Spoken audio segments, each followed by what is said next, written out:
അത് തെണ്ടിത്തരല്ലേ ആണല്ലേ?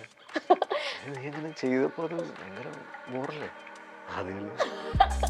അത്രയും സന്തോഷപൂർവ്വം സമ്മതിക്കുന്ന ഒരാളെ ഞാൻ ഇങ്ങനെ തെറ്റ് ചെയ്തു അതങ്ങനെയാണെന്ന് പറഞ്ഞ വേറെയാണ്. ചേട്ടൻ കേരള ബ്ലാസ്റ്റേഴ്സിന് വേണ്ടി കളിച്ചത് ഞാൻ കണ്ടിട്ടുണ്ടായിരുന്നു.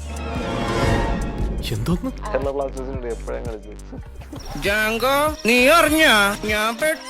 കേരള ബ്ലാസ്റ്റേഴ്സ് ആണോ ക്രിക്കറ്റ് കളിക്കുന്നത്? സി കെവിന് ഇത് 6 അടിച്ചപ്പോ ഞാനാണ് ബോൾ ചെയ്തത്, അറിയില്ല. നമുക്കിടെ എനർജി ഇപ്പോ നമ്മളൊക്കെ ഇപ്പോൾ ലൊക്കേഷനിൽ പോകുമ്പോൾ നമ്മൾ ഒരു സീനിന് മുമ്പ് സീൻ നോക്കും, റെഫർ ചെയ്യും, ഒന്നുകൂടെ ഓക്കെ പിന്നെ ഒന്നുകൂടെ നോക്കും. ഞാൻ ഒരിക്കൽ പോലും കണ്ടിട്ടില്ല നമുക്ക് അങ്ങനെ ഒരു സീൻ ഡയലോഗ് എന്താണെന്ന് നോക്കുന്നതോ അല്ലെങ്കിൽ എന്താണെന്നോ അങ്ങനെയൊന്നും ഞാൻ കണ്ടിട്ടില്ല. അപ്പോൾ അതിനർത്ഥം അവർക്കതിൻ്റെ ആവശ്യമില്ലെന്നല്ല, അവർ ഡെഫിനറ്റ്ലി പ്രിപ്പയർഡ് ആയിട്ടാണ് വരുന്നത്. പക്ഷേ അവരത്രയും പ്രിപ്പയർഡ് ആയിട്ടാണ് വരുന്നത്. പൃഥ്വിരാജ് എന്ന് പറയുന്ന ആക്ടറാണെങ്കിൽ ഞാൻ ഭയങ്കര ഫാനാണ് അദ്ദേഹത്തിന്. കാരണം അദ്ദേഹം എന്ന് പറഞ്ഞാൽ അദ്ദേഹത്തിൻ്റെ ഒരു കരിയർ പ്രോഗ്രസ് ചെയ്ത് കൊണ്ടുവന്ന കരിയർ ഗ്രാഫ് കൊണ്ടുവന്നത് മറ്റേ ഒറ്റയ്ക്ക് മറ്റേ വഴി വെട്ടി വന്ന, അപ്പോൾ അത് പുള്ളി ഇന്ന വഴികൾ വെട്ടുമെന്ന് പറഞ്ഞാൽ ആ വഴിയൊക്കെ പുള്ളി വെട്ടി കയറി വരികയും ചെയ്തു. ഷോട്ട് എടുത്തേ മതിയാകുമെന്ന് പറഞ്ഞിട്ട് ഞാൻ ഇവിടുന്ന് കയറിപ്പോയി ആ പനി വെച്ച് രാത്രി ഫുള്ള് ഷൂട്ട് ചെയ്തു. ആ സമയത്ത് ബേസിലിനും ഉണ്ടായിരുന്നു. ബേസിലിന് ന്യൂമോണിയ ആയിരുന്നു.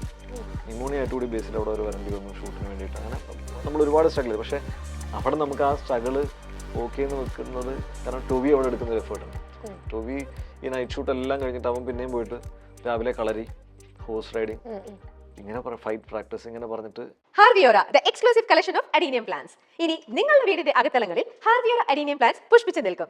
വെബ്സൈറ്റ് വഴി ഓർഡർ ചെയ്ത് കഴിഞ്ഞാൽ ഇന്ത്യയിൽ എവിടെയും ഫ്രഷ് ആയി ഞങ്ങൾ അഡീനിയം പ്ലാന്റ് നിങ്ങളുടെ വീട്ടിൽ എത്തിച്ചു തരും. കൂടുതൽ വിവരങ്ങൾക്കായി ഹാർവിയോറ വെബ്സൈറ്റ് സന്ദർശിക്കുക.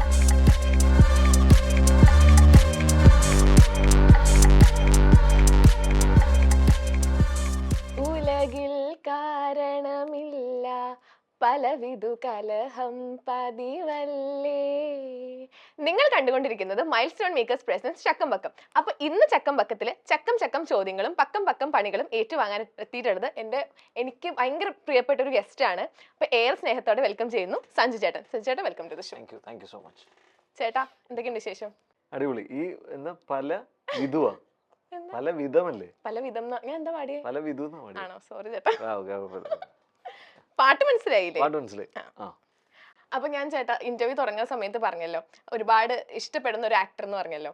അപ്പം എന്നെ പോലെ ഒരുപാട് ആൾക്കാർക്ക് ഇഷ്ടപ്പെടുന്നുണ്ടാവും. അപ്പൊ അതിന് കാരണം ചേട്ടൻ്റെ ഒരു ക്വാളിറ്റിയാണ് എന്ന് വെച്ചാൽ ഇപ്പം ഒരു ക്യാരക്ടർ ചെയ്യുകയാണെങ്കിൽ സഞ്ജു ശിവറാം ഇന്നൊരു ക്യാരക്ടർ ചെയ്യുന്നു അത് അങ്ങനെ പറയുന്നതിനെക്കാട്ടിലും ഇന്നൊരു ക്യാരക്ടർ സഞ്ജു ശിവറാം അവതരിപ്പിക്കുന്നു എന്ന് പറയാനാണ് എനിക്കിഷ്ടം. ബിക്കോസ് ആ ഒരു ക്യാരക്ടർ ചേട്ടൻ ചെയ്യുന്നുണ്ടെങ്കിൽ അല്ല അതിന് വ്യത്യാസമുണ്ട്. ബിക്കോസ് ആ ഒരു ക്യാരക്ടർ ചേട്ടൻ ചെയ്യുന്നുണ്ടെങ്കിൽ അത്രയും ആ ഒരു ക്യാരക്ടറിന് ആ ഒരു ഡെപ്തിലോട്ട് ചേട്ടൻ ഇറങ്ങുന്നുണ്ട്. ഇല്ലേ? ഉണ്ടെന്നേ. അപ്പൊ ചേട്ടൻ എങ്ങനെയാ അതിന് വേണ്ടിട്ട് ചെയ്യുന്ന ഹോംവർക്കും പിന്നെ അതൊക്കെ എങ്ങനെയാ? അയ്യോ അങ്ങനെ ഇല്ല, അങ്ങനെ ഭയങ്കരമായിട്ടുള്ള ഹോംവർക്ക് അങ്ങനെയൊന്നുമല്ല. സൂചിപ്പിച്ചു ഭയങ്കര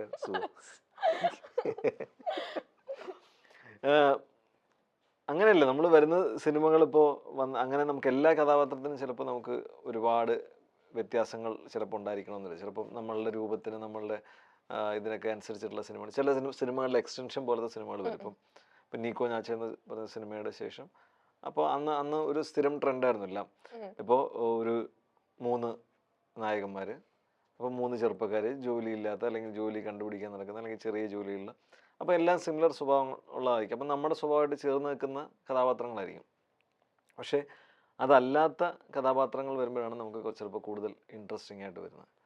ഉദാഹരണം 1983 കഥാപാത്രം, അതിന് നമ്മുടെ ബേസിക് ട്രേറ്റുമായിട്ടൊക്കെ അടുപ്പം ഉണ്ടെങ്കിലും നമ്മൾ അങ്ങനെയല്ല ബിഹേവ് ചെയ്യുന്നത് പൊതുവെ. അപ്പോൾ അത് ഭയങ്കര രസമായിട്ട് നമ്മൾ പിന്നെ ഡെഫിനറ്റ്ലി നമ്മൾ അതിനുവേണ്ടി വർക്ക് ചെയ്യും. കാരണം അതിനെന്ത് നമുക്കൊരു സാധനത്തിനോട് ഇഷ്ടം തോന്നിക്കഴിഞ്ഞാൽ നമ്മൾ അത് നന്നാക്കാൻ വേണ്ടി എന്തൊക്കെ ചെയ്യണമെന്ന്. അപ്പോൾ നമ്മളങ്ങനെ ഒരുപാട് നമ്മൾ എന്ത് ചെയ്യാൻ പറ്റും, അതിൽ എന്തൊക്കെ ആഡ് ചെയ്യാൻ പറ്റും എന്നുള്ള. അപ്പോൾ അത് പക്ഷേ നമ്മൾ ഓരോ സിനിമ കഴിയുമ്പോഴേ നമ്മൾ പഠിച്ചു വരുള്ളൂ. ആദ്യം നമുക്ക് അത്രയ്ക്കൊരു ധാരണ ഉണ്ടാക്കിയത്. പക്ഷെ പിന്നെ പോകെ നമുക്ക് അതിനകത്ത് ഇന്ന ട്രേറ്റുകൾ വന്നാൽ നന്നായിരിക്കും, അങ്ങനെ കുറെ ആഡ് ഓൺസ് വന്നുകൊണ്ടേയിരിക്കും. അപ്പൊ ഇങ്ങനെ നമ്മളിങ്ങനെ കേട്ടിട്ടുണ്ട് ഈ ചില ക്യാരക്ടേഴ്സ് ചെയ്യുമ്പോൾ ആക്ടർ ഭയങ്കരമായിട്ട് ക്ഷീണിച്ചു ടയേർഡായി എന്നൊക്കെ പറയും. അപ്പോൾ അങ്ങനെ ചേട്ടൻ ഭയങ്കര ടയേർഡായി അല്ലെങ്കിൽ ഭയങ്കര ഒരുപാട് എഫേർട്ട് എടുക്കേണ്ട വന്ന ക്യാരക്ടർ ഏതാ? ഒരുപാട് എഫേർട്ട് എടുക്കേണ്ടി വന്നത് ഇപ്പം ഞാനിപ്പം ഇപ്പം നമ്മൾ ഇപ്പം നേരത്തെ പറഞ്ഞ എക്സ്റ്റൻഷൻ പോലെ തന്നെ ഈ ആക്ടർ എനിക്ക് തോന്നിയിട്ടുള്ളത് ഒരു അതായത് മൂത്ത് പഴുത്ത് വരുന്നൊരു അവസ്ഥയുണ്ട്. ഇരുന്നിരുന്നിരുന്നിരുന്നത് അങ്ങോട്ടും നന്നായി വരും. അപ്പം നമ്മൾ ഇപ്പം അത് ചിലപ്പോൾ കൂടുതൽ വർക്ക് ചെയ്തുകൊണ്ടിരിക്കുമ്പോൾ നമ്മൾ കുറച്ച് ഇമ്പ്രൂവ് ആയി വരും, എക്സ്പീരിയൻസ് ഉണ്ട്. വർക്ക് ചെയ്യാതിരിക്കുമ്പോഴും നമ്മൾ ഒരുപാട് ഇമ്പ്രൂവ് ആവും. വർക്ക് ചെയ്യാതിരിക്കുമ്പോൾ വർക്കില്ലാതിരിക്കുമ്പോൾ നമ്മൾ ജീവിതത്തിൽ വേറെ ഒന്നുമില്ല. അപ്പം നമുക്ക് നന്നായിട്ട് ചെയ്തേ പറ്റും. അപ്പം അതിനുവേണ്ടി നമ്മൾ ചിന്തിച്ചുകൊണ്ടേയിരിക്കും. അപ്പം ഇത് രണ്ടും നമുക്ക് വർക്കാവും. ഈ വർക്ക് ചെയ്യാതിരിക്കുമ്പോൾ ചിലപ്പോൾ കൂടുതൽ നമുക്ക് എനർജി വരും. കാരണം ഇനി വരുന്ന ഒരു സാധനത്തിന് വേണ്ടി ഫുൾ 100% കൊടുക്കണമെന്ന് തോന്നും. അപ്പം അതായിരിക്കും നേരത്തെ പറഞ്ഞ പോലെ ഇപ്പം നമുക്ക് ചിലപ്പോൾ ഒരു ഗ്യാപ്പ് ഒക്കെ വരുമ്പോൾ അത് കഴിഞ്ഞൊരു സംഭവം കിട്ടുമ്പോൾ നമുക്ക് ഒത്തിരി ആഗ്രഹം തോന്നും, അത് കൂടുതൽ നന്നാക്കണം തോന്നും. ആൻഡ് അതേപോലെ ഇപ്പോൾ ഈ ടയേർഡ് ആവുന്ന കാര്യം എന്ന് പറയുമ്പോൾ ഞാനിപ്പോൾ അവസാനം ചെയ്ത ഇപ്പോൾ കഴിഞ്ഞ പാർട്ട്നേഴ്സിൻ്റെ സമയത്തൊക്കെ നമ്മൾ ഒരുപാട് അതൊക്കെ നമ്മൾ ഒരുപാട് എഫേർട്ട് എടുത്തിട്ടുണ്ട്. അത് കുറച്ച് നാൾ മുമ്പ് ഷൂട്ട് ചെയ്തതാണ്. അതിനുവേണ്ടി നമ്മളെടുത്ത എഫേർട്സ്, നമുക്കത് റിസൾട്ട്, അതുപോലെ ഇപ്പോൾ അന്ന് പറ്റിപ്പോയ ഇപ്പോൾ നമ്മൾ ആ സമയത്ത് കാസർഗോഡ് നമ്മളൊരു വളരെ ലിമിറ്റഡ് സമയം കൊണ്ട് ഷൂട്ട് ചെയ്തൊരു സിനിമയാണ്. അപ്പോൾ ആ സമയത്ത് ഫേസ് ചെയ്ത സ്ട്രഗിൾ, ആ സമയത്ത് സ്ട്രഗിൾ എന്നല്ല, ഇപ്പം ഉദാഹരണം അതിന് ഷൂട്ടിനിടയ്ക്ക് ഞാനൊന്ന് വീണ്, എൻ്റെ തലയിടിച്ച് വീണ് ഒരു ചെറിയൊരു ഇഞ്ചുറി ഒക്കെ പറ്റിയായിരുന്നു.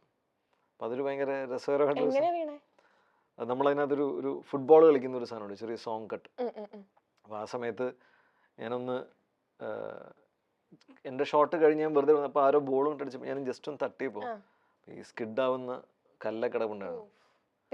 അപ്പോൾ അങ്ങനെ തെന്നി വീണു നേരെ തലയാണ് ഇവിടെ വന്ന് അടിച്ചപ്പോൾ ഒരു ബുള്ളറ്റ് കൊണ്ടുപോലൊരു പാട് ഇവിടെ വന്നിരുന്നു. അപ്പോൾ അത് ഭയങ്കര മുഴച്ച അന്നേരം തന്നെ വന്നു. ഷൂട്ടിന് ഈ 2 ദിവസം ബാക്കിയുണ്ട്. അപ്പോൾ അത് കഴിഞ്ഞ് അന്ന് നമുക്ക് ഷൂട്ട് എടുക്കാം, കാരണം മുടി വെച്ചിട്ട് ഇങ്ങനെ കവർ ചെയ്തൊക്കെ ഇട്ട് നമുക്ക് എടുക്കാം എന്നൊക്കെ പറഞ്ഞിട്ട് ബാക്കി കണ്ടിന്യൂ ചെയ്തു. പക്ഷെ ഭയങ്കര വേദനയൊക്കെ ആയിരുന്നു. അപ്പോൾ എനിക്ക് ഭയങ്കര പേടിയായിരുന്നു.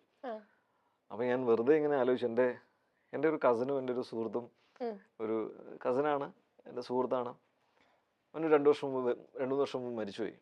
ഭയങ്കര ക്ലോസ് ഫ്രണ്ടാണ്, എൻ്റെ ചെറുപ്പം മുതലുള്ള. അതെ. അപ്പോൾ അതില് മമ്മൂട്ടിയായിരുന്നു, മനീഷ് എന്നാണ്. അപ്പോൾ മനീഷ് മരിച്ചുപോയി. അപ്പോൾ മനീഷ് മരിച്ചിട്ട് ഞാൻ ഇടയ്ക്ക് ഇങ്ങനെ ഓർക്കുമ്പോൾ എപ്പോഴേലും മനീഷിൻ്റെ പഴയ വാട്സാപ്പിൽ വെറുതെ ഇങ്ങനെ മനീഷ് എന്തെങ്കിലും ഒന്ന് മെസ്സേജ് അയച്ചിടും. അപ്പം ഞാൻ വെറുതെ, അയ്യോ മനീഷ് ഇങ്ങനെയാണല്ലോ മരിച്ചേ, വീണിട്ട് തല ഇതായിട്ട് മരിച്ചതാണ്, കുറച്ച് ദിവസം ഇന്റേണൽ ബ്ലീഡിങ് ആയിട്ട് അങ്ങനെ. അപ്പം ഞാനന്ന് ഞാനിങ്ങനെ ആലോചിച്ച് കുറച്ച് നേരം കഴിഞ്ഞപ്പോഴത്തേക്ക് ഞാൻ ധ്യാനിനോട് പറഞ്ഞു, ധ്യാനിങ്ങനെ എൻ്റെ ഇങ്ങനെയാണ് പുള്ളി മരിച്ചപ്പോൾ എനിക്ക് ചെറിയ ടെൻഷൻ. അപ്പം എനിക്ക് പിന്നെ തോന്നിയത്, പിന്നെ എന്നാണ് ആ ഡേറ്റ് എന്താന്ന്, ആ ഡേറ്റ് എടുക്കാൻ വേണ്ടി ഞാൻ വെറുതെ മനീഷിൻ്റെ ചാറ്റ് എടുത്ത് നോക്കിയപ്പോൾ ഇതൊരു ജാനുവരി 5-ാം തീയതി ആയിരുന്നു. അതിന് കൃത്യം 1 വർഷം മുമ്പ് ജനുവരി 5-ാം തീയതി ഞാൻ മനീഷിന് മെസ്സേജ് അയച്ചിട്ടുണ്ട്. മനീഷ് മരിച്ചതിന് ശേഷം എനിക്ക് ഓർമ്മ വന്നപ്പോൾ അപ്പൊ എനിക്ക് കൂടുതൽ പേടിയായി. അപ്പൊ എനിക്ക് കൂടുതൽ പേടി, കാരണം ഞങ്ങൾ 3 ഫ്രണ്ട്സ് ആയിരുന്നു, അതിൽ 2 പേര് മരിച്ചുപോയി. എൻ്റെ വളരെ അടുത്ത സുഹൃത്തുക്കളാണ്. അപ്പൊ അത് നമുക്ക് ഭയങ്കര വിഷമവും ഒത്തിരി വിഷമമുള്ള കാര്യങ്ങളാണ്. 2 പേരുണ്ടായിരുന്നു, 2 പേരും ഒരാൾ ഹെൽത്ത് ഇഷ്യൂസ് കൊണ്ടും ഒരാൾ ഇങ്ങനെ ഒരു ആക്സിഡന്റിലും മരിച്ചു പോവുകയൊക്കെ ചെയ്തതാണ്.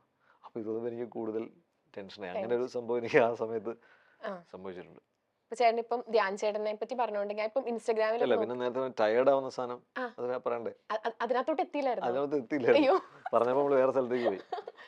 അപ്പൊ അത് ഞാൻ പറഞ്ഞ അതിനകത്ത് നമുക്ക് കിട്ടുന്ന ചില, നമ്മൾ അനുഭവിക്കുന്ന ചില പ്രശ്നങ്ങളോ കാര്യങ്ങളോ ഫേസ് ചെയ്യുന്ന പ്രോബ്ലംസ് ആയിരിക്കും. അതല്ലാതെ ഇതിപ്പോൾ നമ്മൾ അതിനുശേഷം ഞാനിപ്പോൾ കഴിഞ്ഞ ഓഫ്ലൈറ്റ് ചെയ്ത സിനിമകൾ ഞാൻ ഏറ്റവും കൂടുതൽ സ്ട്രഗിൾ ചെയ്തിട്ടുള്ളത്, ഏറ്റവും കൂടുതൽ ഡിഫിക്കൽട്ടീസ് ഫേസ് ചെയ്തിട്ടുള്ളത് അജയൻ്റെ 2-ാം മോഷണം ഷൂട്ട് ചെയ്യുമ്പോൾ. അന്നൊക്കെയാണെങ്കിൽ നമ്മൾ ടയേർഡ് ആവുക എന്ന് പറഞ്ഞാൽ നമ്മൾ ഹോൾ നൈറ്റ് ഷൂട്ട്, കുറേ ദിവസം ഒരു ഫൈറ്റ് സീക്വൻസ്, ക്ലൈമാക്സ് സീക്വൻസ് ഉണ്ടായിരുന്നു. അപ്പം നൈറ്റ് ഫുള്ള് ഷൂട്ട് ചെയ്യുമ്പോൾ നമ്മൾ ഭയങ്കര തണുപ്പും, പകല് ഭയങ്കര ചൂടും, രാത്രി ഭയങ്കര തണുപ്പുള്ള സ്ഥലമാണ് കാസർഗോഡ് ചീമേനി എന്ന് പറയുന്ന സ്ഥലത്താണ്. അപ്പം അന്നൊക്കെ എനിക്കൊരു ദിവസം ഭയങ്കര പനി വന്ന്, ഞാൻ എറണാകുളത്തായിരുന്നു, പനിയായിട്ട് കിടപ്പായിരുന്നു. പക്ഷെ അവർക്ക് അന്ന് ഷോട്ട് എടുത്തേ മതിയാകുമെന്ന് പറഞ്ഞിട്ട് ഞാൻ ഇവിടുന്ന് കയറിപ്പോയി ആ പനി വെച്ച് രാത്രി ഫുള്ള് ഷൂട്ട് ചെയ്തു. അടുപ്പിച്ച് 3-4 ദിവസം വർക്ക് ചെയ്തു, മരുന്നും കഴിച്ച്. എനിക്ക് ആ സമയത്ത് ബേസിലിനും ഉണ്ടായിരുന്നു, ബേസിലിന് ന്യൂമോണിയ ആയിരുന്നു. ന്യൂമോണിയ ആയിട്ട് കൂടി ബേസിൽ അവിടെ വരേണ്ടി വന്നു ഷൂട്ടിന് വേണ്ടിയിട്ട്. അങ്ങനെ നമ്മൾ ഒരുപാട് സ്ട്രഗിൾ ചെയ്തു. പക്ഷെ അവിടെ നമുക്ക് ആ സ്ട്രഗിള് ഓക്കെ എന്ന് വെക്കുന്നത്, കാരണം ടൊവി അവിടെ എടുക്കുന്ന ഒരു എഫേർട്ട് ഉണ്ട്. ടൊവി ഈ നൈറ്റ് ഷൂട്ട് എല്ലാം കഴിഞ്ഞിട്ട് അവൻ പിന്നെയും പോയിട്ട് രാവിലെ കളരി, ഹോഴ്സ് റൈഡിങ്, ഇങ്ങനെ ഫൈറ്റ് പ്രാക്ടീസ് ഇങ്ങനെ പറഞ്ഞിട്ട് ഉറക്കമില്ലാത്ത കുറേ നാളുകൾ. അപ്പം അത് കാണുമ്പോൾ നമുക്ക് ആക്ച്വലി നമുക്കൊരു വേറൊരു എനർജി ആയി. അതല്ല നമ്മളതിലേക്ക് നമ്മൾ അതുപോലെ തന്നെ കോൺട്രിബ്യൂട്ട് ചെയ്യണം എന്നുള്ള സാധനം. അപ്പം ആ ഒരു സമയം മുതൽ ഞാൻ ചെയ്ത സിനിമകൾ ഇപ്പം 1000 Babies ആണെങ്കിലും 1000 Babies ഇമോഷണലി ഒത്തിരി നമുക്ക് ബുദ്ധിമുട്ടുണ്ടാകുന്ന കുറേ സ്ഥലങ്ങളുണ്ടായിരുന്നു. നമ്മൾ ആദ്യം ഷൂട്ട് ചെയ്തൊരു വീടുണ്ട്. ആ വീട് ഒരു ഭയങ്കര നെഗറ്റീവ് എനർജി ഉള്ളൊരു വീടായിരുന്നു. അത് ഭയങ്കര നമുക്ക് സ്ഥിരം അവിടുത്തെ ഷൂട്ട് കഴിഞ്ഞാൽ, കാരണം മാത്രമല്ല ഒരു വളരെ ഡാർക്ക് സീൻസാണ് അവിടെ എടുത്തുകൊണ്ടിരുന്നത്. അപ്പോൾ ഇത് കഴിയുമ്പോഴേക്കും നമ്മൾ ഭയങ്കരമായിട്ട് ടയർഡാവുകയും, പിന്നെ അതിനുശേഷം ഞാനിപ്പം 4.5 സംഘം എന്നുള്ള വെബ് സീരീസ് ചെയ്തു കൃഷാന്തിൻ്റെ ഒപ്പം. അത് നമ്മളൊരു 100 ദിവസം കൊണ്ട് ശരിക്കും പറഞ്ഞാൽ ഒരു 2 സീരീസിനുള്ള സാധനങ്ങൾ നമ്മൾ ഷൂട്ട് ചെയ്തിട്ടുണ്ട്. അത്രയും നമ്പർ ഓഫ് ലൊക്കേഷൻസും സീൻസും, കാരണം ഇന്റർ കട്ട്സ് കുറേ വരുന്നുണ്ട്, കുറേ ഷൂട്ട് ചെയ്തിട്ടുണ്ട്. അപ്പോൾ നമ്മൾ റെസ്റ്റ് ഇല്ലാതെ അത്രയും നാൾ വർക്ക് ചെയ്ത് അത് ഭയങ്കര ടയറിങ് പ്രോസസ്സായിരുന്നു. അതിൻ്റെ ഒരു ക്ഷീണം ഇപ്പോഴും തീർന്നിട്ടില്ല. അപ്പം അത്രയ്ക്കും നമ്മൾ അതിന് വേണ്ടിയിട്ട് നമ്മൾ എഫേർട്ട് എടുത്തിട്ടുണ്ട്. ഇപ്പൊ ചേട്ടനാണെങ്കിൽ ഇപ്പം ബേസിൽ ചേട്ടനെ പറ്റി പറഞ്ഞു, ടൊവിനോ ചേട്ടനെ പറ്റിയൊക്കെ പറഞ്ഞു. അപ്പൊ എനിക്കാണെങ്കിൽ തോന്നിയത് ചേട്ടനാണെങ്കിൽ പാരലൽ ആക്ടേഴ്സിനെയൊക്കെ ഭയങ്കര സപ്പോർട്ട് ചെയ്യുന്ന ഒരാളായിട്ടാണ്. കാരണം ഇതിനു മുമ്പ് വേറൊരു ഇന്റർവ്യൂവിൽ ചേട്ടനാണെങ്കിൽ രാജുവേട്ടനെ പറ്റി ഇങ്ങനെ ഭയങ്കര നല്ല ഒരുപാട് കാര്യങ്ങൾ പറഞ്ഞിട്ടുണ്ട്. പിന്നെ നമ്മളിപ്പോൾ പണ്ട് 90s നോക്കുവാണെങ്കിൽ അപ്പോൾ അവർ തമ്മിൽ ഈഗോ ക്ലാഷും പിന്നെ പൊളിറ്റിക്സ് അങ്ങനെയൊക്കെ ഉണ്ടെന്ന് പറഞ്ഞു കേട്ടിട്ടുണ്ട്. പക്ഷെ അതിൽ നിന്ന് ഒരുപാട് മാറ്റം വന്നെന്ന് നമുക്ക് പ്രൂവ് ചെയ്യുന്ന ഇതുപോലെ എനിക്ക് ഫീൽ ചെയ്തിട്ടുള്ളത്. ചേട്ടനാണെങ്കിൽ അന്ന് രാജുവേട്ടനെ പറ്റി പറഞ്ഞു, ഇപ്പൊ കൂടി ചേട്ടനാണെങ്കിൽ ബേസിൽ ചേട്ടനെ പറ്റിയും ടൊവിനോ ചേട്ടനെ പറ്റിയും അങ്ങനെ പറഞ്ഞു. അപ്പം എന്താ പറയാ, അപ്പൊ കൂടെ പാരലൽ ആക്ടേഴ്സിനെ പറ്റി ഇങ്ങനെ എന്താ പറയാ ഒരു സ്വാർത്ഥ നേട്ടം ഒന്നുമില്ല, എന്നിട്ട് കൂടി ഇത്രയും നന്നായിട്ട് ഇങ്ങനെ പറയുമ്പോ ലൈക്ക് എന്താ പറയാ, അത് ആക്ച്വലി എനിക്ക് പേഴ്സണലി എനിക്ക് അവരെ ഭയങ്കര ഇഷ്ടമാണ്. ഇപ്പൊ ഞാൻ എൻ്റെ കോ ആക്ടേഴ്സ് ആണെങ്കിലും ഞാൻ അവരുടെ വർക്കിന്റെ ഫാനുമാണ്, എൻ്റെ സുഹൃത്തുക്കളുമാണ്. ഇപ്പോൾ എൻ്റെ സിനിമയിൽ ഇപ്പം അടുത്ത സുഹൃത്ത് ഇപ്പം ടൊവി, ഞാൻ സിനിമയിൽ വന്ന കാലം മുതൽ നമ്മളെല്ലാം പരിചയമാണ്. ഒന്നും ടൊവി ഒരേപോലെയാണ്. അപ്പോൾ നമ്മൾ മ്യൂച്വലി എല്ലാം ഷെയർ ചെയ്യുകയും, ഒരു പക്ഷേ ഞങ്ങൾ നേരിട്ട് കാണുന്നത് വളരെ കുറവായിരിക്കും, പക്ഷേ നമ്മൾ ഫോണിൽ കൂടി ആണെങ്കിലും വിശേഷങ്ങളെല്ലാം ഷെയർ ചെയ്യുകയും എന്തൊരു പ്രശ്നം വരുമ്പോഴും അങ്ങോട്ടും ഇങ്ങോട്ടും സംസാരിക്കുകയും മ്യൂച്വലി ഭയങ്കര സപ്പോർട്ടീവാണ്. അത് പക്ഷെ എപ്പോഴും കണ്ടിട്ടോ സൗഹൃദം പുതുക്കിയിട്ടോ അല്ലെങ്കിൽ അങ്ങനെയൊന്നുമല്ല. അത് എപ്പം നമ്മൾ കാണുന്നു അവിടെ നമ്മൾ എവിടെ നിർത്തിയോ അവിടെ തുടങ്ങും. അപ്പം അതേപോലെ തന്നെ ഇപ്പം ഈ പറയുന്ന മറ്റു ആൾക്കാർ ഇപ്പം എല്ലാവരിൽ നിന്നും നമുക്ക് എന്തെങ്കിലുമൊക്കെ കിട്ടും. ഇപ്പം ഞാൻ വർക്ക് ചെയ്തിട്ടുള്ള ആക്ടേഴ്സ് അല്ലെങ്കിൽ ഞാൻ വർക്ക് ചെയ്യാൻ ആഗ്രഹിക്കുന്ന ആക്ടേഴ്സ്, ഞാൻ സിനിമ ഇല്ലാത്ത സമയത്ത് ഞാൻ ചിലപ്പോൾ കൂടുതൽ സമയം ചിലപ്പോൾ ഇപ്പോൾ യൂട്യൂബിലാണെങ്കിലും ഞാൻ ഇവരുടെ ഇൻ്റർവ്യൂസ് കാണാറുണ്ട്, നല്ല നല്ല നല്ല നല്ല ഇൻ്റർവ്യൂസ് കാണാറുണ്ട്. അപ്പോൾ അതിലവർ പറയുന്ന ഒരുപാട് കാര്യങ്ങളുണ്ട്. ഇപ്പം പൃഥ്വിരാജ് എന്ന് പറയുന്ന ആക്ടറാണെങ്കിൽ ഞാൻ ഭയങ്കര ഫാനാണ് അദ്ദേഹത്തിൻ്റെ. കാരണം അദ്ദേഹം എന്ന് പറഞ്ഞാൽ അദ്ദേഹത്തിൻ്റെ ഒരു കരിയർ പ്രോഗ്രസ് ചെയ്ത് കൊണ്ടുവന്ന കരിയർ ഗ്രാഫ് കൊണ്ടുവന്നത് മറ്റേ ഒറ്റയ്ക്ക് മറ്റേ വഴി വെട്ടി വന്ന, അപ്പോൾ അത് പുള്ളി ഇന്ന വഴികൾ വെട്ടുമെന്ന് പറഞ്ഞാൽ ആ വഴിയൊക്കെ പുള്ളി വെട്ടിക്കയറി വരികയും ചെയ്തു. അത് പറയുകയും അതുപോലെ തന്നെ ചെയ്യുകയും ചെയ്യുന്ന ആൾക്കാർ വളരെ കുറവാണ്. അതുപോലെ ഞാൻ ടൊവിയുടെ പഴയ ഒരു ഫേസ്ബുക്ക് പോസ്റ്റ്, എന്നെ എല്ലാവരും കളിയാക്കുമായിരുന്നു, പക്ഷെ ഞാനൊരിക്കൽ ഇത് പ്രൂവ് ചെയ്യും, ഞാനൊരു ആക്ടറായിട്ട് സ്റ്റാറായിട്ട് പ്രൂവ് ചെയ്യും എന്ന് പറഞ്ഞൊരു ഫേസ്ബുക്ക്. അപ്പോൾ ഞാൻ അത് എഴുതാൻ കാണിച്ചൊരു ധൈര്യം ഉണ്ടല്ലോ.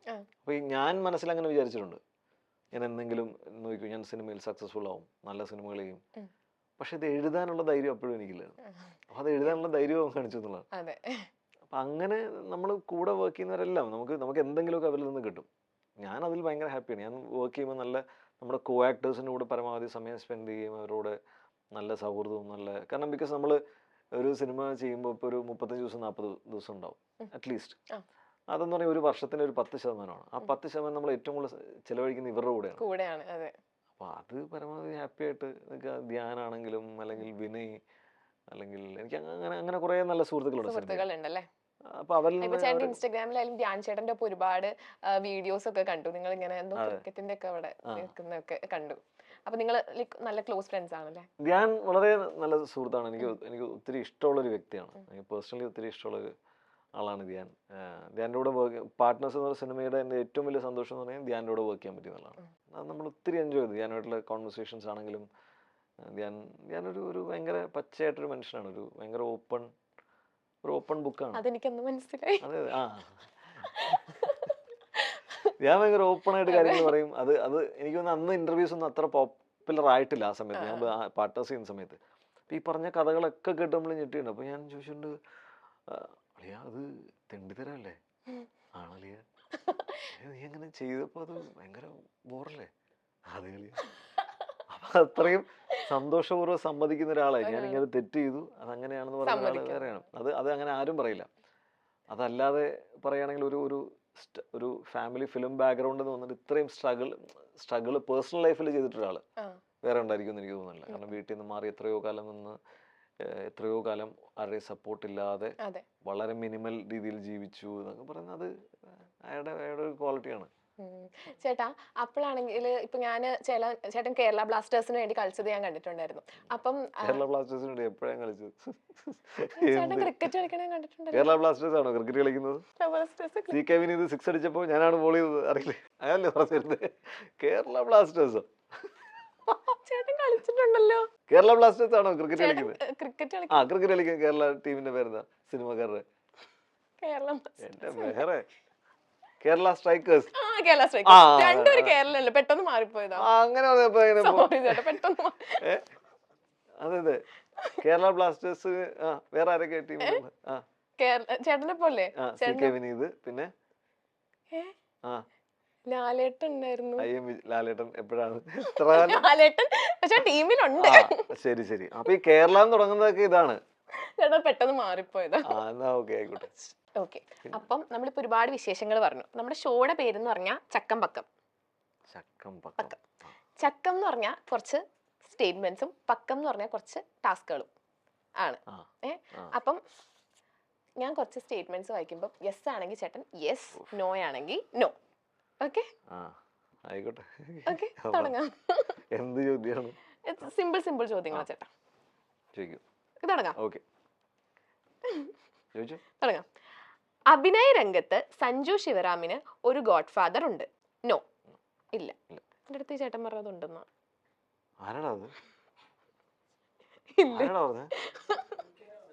ആണോ? എന്റെ പിതൃത്വം നീ ചോദ്യം ഇല്ലല്ലേ? ഓക്കെ. അപ്പൊ അങ്ങനെ പറയുന്ന ആരെങ്കിലും ഉണ്ടോ? ഇല്ല, അങ്ങനെ ഗോഡ് ഫാദർ പോലെ ഗോഡ് ഫാദർ നമ്മളെ ഫുൾ സപ്പോർട്ട് ചെയ്യുന്ന അങ്ങനെയൊന്നുമില്ല. അങ്ങനെ നമുക്കൊരാൾ സപ്പോർട്ടീവ് ആയിട്ടുള്ള സുഹൃത്തുക്കൾ ഒരുപാട് പേരുണ്ട്. പക്ഷേ അതല്ല ഇപ്പം നിങ്ങൾ ഉദ്ദേശിക്കുന്ന exact meaning of godfather എന്ന് പറയുമ്പോൾ നമുക്ക് he'll take care of you by all means, അല്ലെങ്കിൽ നല്ല സിനിമകൾ നിങ്ങൾക്ക് തരും. അങ്ങനെ സപ്പോർട്ട് സിസ്റ്റം ഒന്നും ഉണ്ടായിട്ടില്ല. ഓക്കെ, അപ്പൊ ചേട്ടന്റെ ഫസ്റ്റ് പക്കം, സ്വന്തം സ്വഭാവത്തിലെ 3 നെഗറ്റീവുകൾ എടുത്തു പറയുക. ഓ, ഞാൻ പറയണോ? ചേട്ടന്റെ 3 നെഗറ്റീവ്. യെസ് ഓർ നോ ആയിട്ട് ബന്ധമില്ല. ഇല്ല, ഇത് പക്കാണ്. എൻ്റെ സ്വഭാവത്തിലെ 3 മോശം കാര്യങ്ങള്: മടി കാരണം ലേറ്റ് ആവുക. മടി കാരണം എന്തെങ്കിലും അവസരങ്ങളൊക്കെ നഷ്ടപ്പെട്ടിട്ടുണ്ടോ? മടി കാരണം ഉണ്ടാവും, ഞാനത് അറിയാത്തതായിരിക്കും. മടി കാരണം വെച്ചാൽ കുറച്ച് ലേറ്റ് ആണ്, കുറച്ച് സ്ലോ ആണ്, സ്ലോ മോർണിംഗ്സ്. അത് ഒരു പ്രശ്നമാണ്. ഒരു പുഷ് ഇല്ലെങ്കിൽ ഞാൻ ചിലപ്പോൾ ഒന്നും അങ്ങനെ ഇരിക്കും, വെറുതെ അങ്ങനെ ഇരിക്കാൻ. പിന്നെ ചില സമയങ്ങളിൽ പെട്ടെന്ന് ദേഷ്യം വരും. ചില സമയങ്ങളിൽ അത് പെട്ടെന്ന് പോകുന്ന ദേഷ്യമാണ്. പിന്നെ നെഗറ്റീവ് ഇത് തന്നെ കണ്ടുപിടിക്കാൻ കുറെ കഷ്ടപ്പെട്ടു. അങ്ങനെ പൊതുവെ എനിക്ക് നെഗറ്റീവ് പൊതുവില്ല. പിന്നെ എന്റെ നെഗറ്റീവ്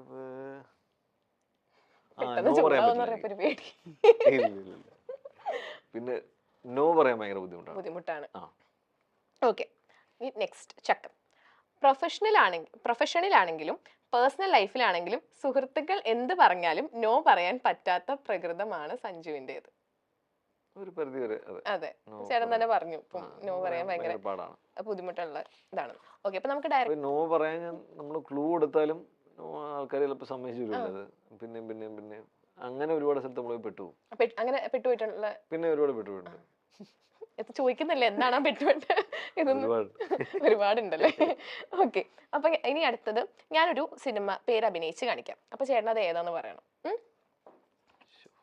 ദം സ്റ്റാർട്ട്സ് ആണ്. ഓക്കെ, മുകളില് ആകാശം, സ്വർഗം. മുകളിലത്തേന് ആകാശത്തിന് വേറെ മീനിങ് ആണ്. വാനം,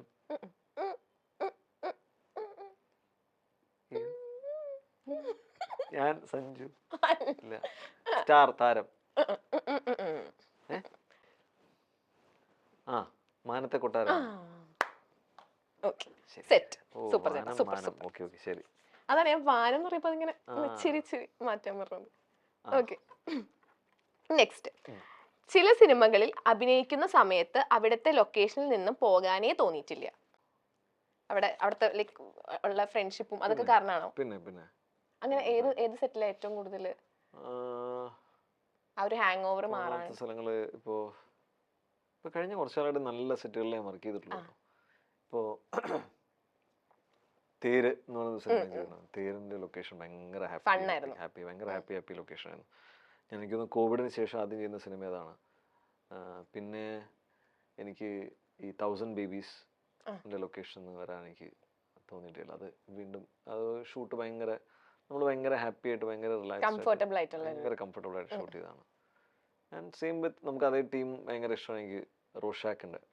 റോഷാക്കിന്റെ ടീമായിട്ട് എനിക്ക് ഭയങ്കര അതും ഇതുപോലെ ഷൂട്ട് കഴിഞ്ഞപ്പോൾ ഭയങ്കര വിഷമായിരുന്നു നമുക്ക്. അപ്പൊ ചേട്ടനാണെങ്കിൽ ഇപ്പം റോഷാക്കിന്റെ കാര്യം പറഞ്ഞിട്ടുണ്ട്. അപ്പൊ ആ സമയത്ത് മൂവി പ്രൊമോഷന്റെ സമയത്ത് ചേട്ടനാണെങ്കിൽ മമ്മൂക്കനെ പറ്റി ഒരു ഇങ്ങനെ പറഞ്ഞിട്ടുണ്ടായിരുന്നു. അപ്പം ഇപ്പൊ നമ്മൾ മമ്മൂക്കനെ പറ്റി വേറെ ആർട്ടിസ്റ്റുകളുടെ അടുത്ത് ചോദിക്കുമ്പോൾ അവരാണെങ്കിൽ മമ്മൂക്ക ലൊക്കേഷനിലുള്ള ഒരുപാട് കാര്യങ്ങളൊക്കെ ഇങ്ങനെ പറയാറുണ്ട്. പക്ഷെ ചേട്ടൻ അന്ന് പറഞ്ഞത് മമ്മൂക്ക എന്ന ആ ഒരു നടനെ പറ്റിയാണ് പറഞ്ഞത്.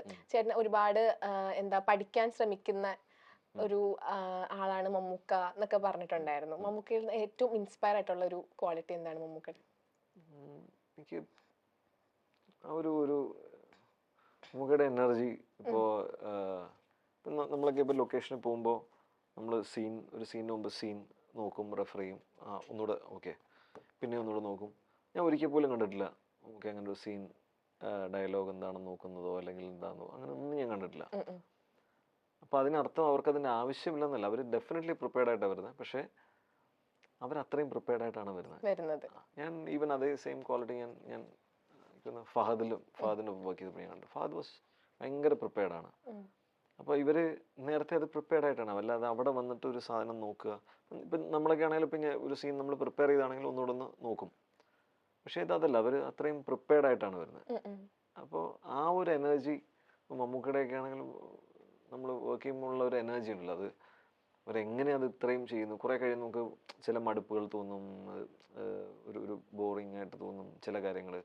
അതൊന്നും ഇല്ലാതെ ഇത്രയും ഇങ്ങനെ എഫേർട്ട് എടുത്തുകൊണ്ടിരിക്കുന്നത് അതെങ്ങനെയാണെന്നുള്ളതാണ് തോന്നുന്നത്. ഇവൻ റോഷാക്കിലൊക്കെ ശരിക്കും ഫൈറ്റ് സീക്വൻസിലൊക്കെ ഭയങ്കര ബുദ്ധിമുട്ടായിരുന്നു അവിടെ ഷൂട്ട് ചെയ്യുന്നത്. ഇവൻ നമുക്ക് പോലും ആ സ്ഥലത്ത് അത് ഫുള്ള് ആ കെട്ടിടത്തിൽ ഫുള്ള് സിമെന്റ് പൊടി ഇങ്ങനെ വെതറുമായിരുന്നു. കാരണം ആ പൊടി ഫീൽ ചെയ്യാൻ വേണ്ടിയിട്ട്, പണി തീരാത്ത വീടെന്ന് ഫീൽ ചെയ്യാൻ വേണ്ടി ആ പൊടി സിമെന്റ് പൊടിയിലാണ് നമുക്ക് ഷൂട്ട് ചെയ്തത്. എനിക്ക് തോന്നുന്നു അതിനുശേഷം നമുക്കും ജലദോഷം പ്രശ്നങ്ങളൊക്കെ ഉണ്ടായിരുന്നു തോന്നുന്നു. അങ്ങനെ ശബ്ദമൊക്കെ മാറിയിരിക്കുകയൊക്കെ നമ്മൾ കണ്ടിരുന്നു. പക്ഷെ പുള്ളി എന്നിട്ടും അത് ഭയങ്കര ഇൻസ്പയറിംഗ്. ഓക്കെ, അപ്പം അടുത്ത പക്കം ഇനി സിനിമ തിരിച്ചറിയുക. അപ്പൊ ഞാൻ കുറച്ച് സിനിമകളുടെ പേര് പറയും, ചില പെട്ടെന്ന് ഐഡന്റിഫൈ ചെയ്താൽ മതി. സിനിമയുടെ പേര് പറയും, തിരിച്ചറിയണോ? പാസിംഗ് ദിസ് റിവർ, ഈ പുഴയും കടന്നു, സീസൺ ഓഫ് മാംഗോ ഫ്രൂട്ട്സ്, മാമ്പഴക്കാലം, നിറങ്ങൾ, കളേഴ്സ്, ദിലീപേട്ടന്റെ ഗ്രീൻ ഹോസ്, പച്ചക്കുതിര. എവിടെന്ന് കിട്ടിയെന്നല്ലേ വിചാരിക്കണേ? പുള്ളിയുടെ ഐഡിയ ആയിരിക്കും അല്ലേ? ആടാ, ഞാൻ കറക്റ്റ് ആ ഒരു ടേസ്റ്റ് എനിക്ക് മനസ്സിലാവും. നന്നായിട്ടുണ്ട്. നീ ഒരിക്കൽ ക്യാമറയ്ക്ക് മുമ്പിലേക്ക് വരണം കേട്ടോ, തിരിച്ചറിയപ്പെടണം. ചേട്ടാ, ഞാൻ MSc പഠിച്ചത് എങ്ങനെയാ? അതൊക്കെ എനിക്കറിയാം. എങ്ങനെയാ പറ? MSc പ്രിൻസിപ്പലിന്റെ മോളാണ്. ചേട്ടാ ഫസ്റ്റ് അത് പറഞ്ഞില്ലേ? ഭയങ്കര ടെൻഷൻ ആണോ? അവിടെ ഏറ്റവും കൂടുതൽ മേക്കപ്പ് ഇടുന്ന കുട്ടിയായിരുന്നു. അങ്ങനെ അങ്ങനെ പലതും എന്നോട് പറഞ്ഞു, ഹേറ്റർ ആണെന്ന് പറഞ്ഞു. അതൊക്കെ എന്നെ അറിഞ്ഞു. ഇങ്ങനെ ചേട്ടാ വെറുതെ പറയുന്നതാ. ഏറ്റവും കൂടുതൽ മേക്കപ്പ് ഇടുന്ന കുട്ടിയാണെന്ന് പറഞ്ഞു. ചേട്ടാ എന്നെ കണ്ടിട്ട് അങ്ങനെ തോന്നുന്നുണ്ടോ? ഒട്ടുമില്ല. മേക്കപ്പ് ഇപ്പൊ ഇത്തിരി കൂടിപ്പോയെങ്കിലേ ഉള്ളൂ. അതാ ഇത്തിരി കുറഞ്ഞു പോയോ? ചോദിച്ചേ 1983 ഡയലോഗ് പോലെ. ചേട്ടാ പറഞ്ഞേ, എന്നാലും ആരാ പറഞ്ഞേ? അതാരായാലും ഞാൻ നേരിട്ട് കണ്ടപ്പോഴല്ലേ മനസ്സിലാവുന്നത്, അത് മേക്കപ്പ് എന്ന് അവർക്ക് തോന്നുന്ന സൗന്ദര്യമാണത്. അതെ അതെ. അല്ലേ? അയ്യോ. അയ്യോ വേണ്ടിയിരുന്നില്ല. അതെ അതെ അതെ. എന്നാലും ആരാ ചേട്ടൻ്റെ അടുത്ത് പറഞ്ഞു? ചേട്ടൻ മുമ്പ് അറിയായിരുന്നോ? ഇതൊക്കെ എനിക്ക് ഫേമസ് അല്ലേ? വാ. എന്താ ഞാൻ അറിയാത്ത ആരുള്ളൂ അല്ലേ? ആരാ പറഞ്ഞേ? ഇത് കറക്റ്റ് അല്ലേ? ഇത്രയും പറഞ്ഞ കാര്യങ്ങൾ കറക്റ്റ് അല്ലേ? ഇല്ലില്ല പറഞ്ഞത് മേക്കപ്പിന്റെ കാര്യം കറക്റ്റ് അല്ല അല്ലേ? അത് അത് എന്താ പറയാ, വെറുതെ ഹേറ്റേഴ്സ് Haters. പറഞ്ഞുണ്ടാക്കുന്നതല്ല. ഇപ്പൊ എന്താ Haters. പറയാ? അന്നേ ഉണ്ട് ഹേറ്റേഴ്സ് അല്ലേ? അതെ. അയ്യോ. അടുത്തത്, ആ ചാൻസ് ചോദിക്കുന്ന ശീലമില്ലാത്തത് കൊണ്ട് അവസരങ്ങൾ കുറഞ്ഞു പോയിട്ടുണ്ട്. പോയിട്ടുണ്ട്. അങ്ങനെ ആരുടെ അടുത്തും അങ്ങനെ പോയി ചാൻസ് ചോദിക്കാറില്ല എന്ന് തോന്നുന്നു. ഇല്ലായിരുന്നു ആദ്യകാലത്ത്. ആ. അപ്പൊ ആദ്യകാലത്തൊക്കെ വിശ്വസിച്ചിരുന്നു. ഇപ്പൊ നമ്മള് നല്ലൊരു സിനിമ വന്നു, ഇപ്പം ആദ്യത്തെ സിനിമ അത്യാവശ്യം സക്സസ്ഫുൾ ആയിരുന്നു. അപ്പൊ എൻ്റെ അടുത്ത് കുറച്ച് നമുക്ക് അറിയില്ലല്ലോ ഇതിന്റെ എങ്ങനെയാണ് അത് വർക്ക് ചെയ്യുന്നതെന്ന്. അപ്പൊ അന്ന് ആരൊക്കെയോ പറഞ്ഞു, ഇപ്പം പലരും പറഞ്ഞു നീ ഇപ്പം വന്നോളും, സിനിമകൾ വന്നോളും എന്ന് പറഞ്ഞു. അപ്പം കാരണം ഞാൻ ഈ ആദ്യത്തെ സിനിമയുടെ ഷൂട്ട് കഴിഞ്ഞിരിക്കുന്ന സമയത്ത് എനിക്ക് 2 സിനിമയൊക്കെ വന്നിരുന്നു. ഞാൻ റിലീസ് ആവുന്നതിന് മുമ്പ് തന്നെ. അപ്പം വിചാരിച്ചു ഇനി സിനിമകൾ വരും, നല്ല സിനിമകൾ വരും. ആയിരിക്കും വല്ലാത്തിരിപ്പായി പോയി, ഒന്നും വന്നില്ല അങ്ങനെ. അപ്പം പിന്നീടാണ് നമ്മളത് റിയലൈസ് ചെയ്ത് നമ്മൾ കൂടുതൽ ചോദിക്കാതെ. അത് നമുക്ക് ഇൻഡസ്ട്രിയിൽ നമുക്ക് കൂടുതൽ അറിവില്ലാത്തതുകൊണ്ട് നമുക്ക് എന്ത് ചെയ്യണം, എങ്ങനെ മുമ്പോട്ട് പോകണം എന്നറിയില്ല. അപ്പോൾ അത് പിന്നീടാണ് നമ്മൾ ശരിയാണ് എല്ലാവരോടും കൂടുതൽ ആൾക്കാരോട് കൂടുതൽ സോഷ്യലൈസ് ചെയ്യണം, കൂടുതൽ ഇൻട്രാക്ട് ചെയ്യണം. എന്നാൽ പലർക്കും അറിയില്ല അവരുമായിട്ട് നമുക്ക് വർക്ക് ചെയ്യാൻ പറ്റുമോ. എല്ലാവരും ഇപ്പോൾ കംഫർട്ട് സോണൊക്കെ നോക്കും, ഒരാളുമായിട്ട് വർക്ക് ചെയ്യാൻ അവരുമായിട്ട് വർക്ക് ചെയ്യാൻ കംഫർട്ടബിൾ ആണോ, അല്ലെങ്കിൽ നമ്മുടെ ഒരു എനർജിക്ക് അനുസരിച്ച് നിൽക്കുന്ന ആളാണോ, അങ്ങനെയൊക്കെ ആലോചിക്കുന്നവരുണ്ടാവും. അപ്പോൾ നമ്മൾ ഡെഫിനറ്റ്ലി അത് ഇൻട്രാക്ട് ചെയ്യണം. പിന്നീട് പിൽക്കാലത്ത് നമ്മൾ ഇപ്പം എല്ലാം ചാൻസ് ചോദിച്ചിട്ടൊന്നുമല്ല, പക്ഷേ എനിക്കിപ്പം അടുത്ത സമയത്ത് ഇപ്പോൾ ഫോർ എക്സാമ്പിൾ ഇപ്പം റൊഷാക്ക് എന്ന് പറയുന്ന സാധനം നിസാമിനോട് ഞാൻ ചാൻസ് ചോദിക്കുകയല്ലേ ചെയ്തത്. നിസാമിനോട് ഞാൻ കെട്ടിയോളാണ്ട മാലാക കണ്ട് ഞാൻ ആ സിനിമയെപ്പറ്റി സംസാരിക്കാൻ വേണ്ടി എനിക്ക് കണ്ട് ഇഷ്ടപ്പെട്ട ആ ഡയറക്ടറെ ഞാൻ വിളിച്ചാണ്. പക്ഷെ ആ ഒരു കോൺവെർസേഷനിൽ നിന്നൊരു ചെറിയ ഒരു സൗഹൃദം ഉണ്ടാവുകയും എന്നാൽ പിന്നീട് നമ്മളങ്ങനെ കണ്ടിട്ടൊന്നുമില്ല. പിന്നീട് കാണുന്നത് നിസാമിൻ്റെ വെഡ്ഡിങ്ങിനാണ്. പക്ഷേ അതുകൊണ്ടാണ് അദ്ദേഹം ആ സിനിമയിൽ ഒരു പക്ഷേ കാസ്റ്റ് ചെയ്തിട്ടുണ്ടാവുക. അപ്പോൾ ആ ഒരു ഇൻട്രാക്ഷൻ പലപ്പോഴും നമുക്ക് നല്ലതായിട്ട് വരും. അപ്പോൾ അത് ചാൻസ് ചോദിക്കുന്നത് തന്നെ, അല്ലെങ്കിൽ അത് അവർക്ക് ഇറിറ്റേറ്റിംഗ് അല്ലാത്ത രീതിയിൽ നമ്മൾ ഡീൽ ചെയ്യാന്നുള്ളത്. നമ്മൾ ആവശ്യക്കാരാണ്, പക്ഷേ ചോദിച്ച് വെറുപ്പിക്കുന്ന ആൾക്കാരുണ്ട്. പക്ഷെ അങ്ങനെ വെറുപ്പിക്കുന്നത് മോശമാണ്. ഞാൻ ചാൻസ് ചോദിക്കാത്ത ഫോർ എക്സാമ്പിൾ ഇപ്പോൾ എൻ്റെ ഏറ്റവും അടുത്ത് കിട്ടിയ സംവിധായകൻ എന്ന് പറയുന്നത് ഒന്ന് ശ്യാമപ്രസാദ് സാറാണ്. അപ്പോൾ ശ്യാമപ്രസാദ് സാർ ഞാൻ ട്രിവാൻഡ്രത്ത് താമസിക്കുമ്പോൾ എൻ്റെ വീടിന് അടുത്താണ് താമസിച്ചത്. അപ്പോൾ അദ്ദേഹം എന്നും മോർണിംഗ് വാക്കിന് നടക്കാൻ പോകും. മോർണിംഗ് വാക്കിന് പോകുന്ന സമയത്ത് ഞാൻ 2-3 പ്രാവശ്യം പുറകെ നടന്നിട്ടുണ്ട്. പക്ഷെ എനിക്ക് ചോദിക്കാനുള്ള ഒരു ധൈര്യമില്ലായിരുന്നു. കാരണം എല്ലാവരും ഇതായിരിക്കും ചോദിക്കുന്നത്. വഴിക്ക് നടന്നു പോകുന്ന ഒരാളെ പിടിച്ചെടുത്തിട്ട് സിനിമയെ വിളിക്കാൻ ചാൻസ്. അങ്ങനെ ഒരിക്കൽ ഞാൻ എന്ത് ചെയ്തെന്ന് വെച്ച് കഴിഞ്ഞാൽ, അന്ന് എൻ്റെ ഓഫീസിൽ നിന്ന് ടെലിഫോൺ ഡയറക്ടർ ഉണ്ടായിരുന്നു. അത് ഞാൻ ലാൻഡ് ലൈൻ നമ്പർ എടുത്തു. അപ്പോൾ ലാൻഡ് ലൈൻ നമ്പർ എടുത്തിട്ട് ഞാൻ എന്ത് പറയും, അതും ഇതുപോലെ ഒരുപാട് പേര് വിളിക്കുന്നതല്ലേ, ഡയറക്ടർ ശ്യാമപ്രസാദിൻ്റെ വീടല്ലേ അതൊക്കെ ചോദിച്ച് വിളിക്കുന്നതായിരിക്കും.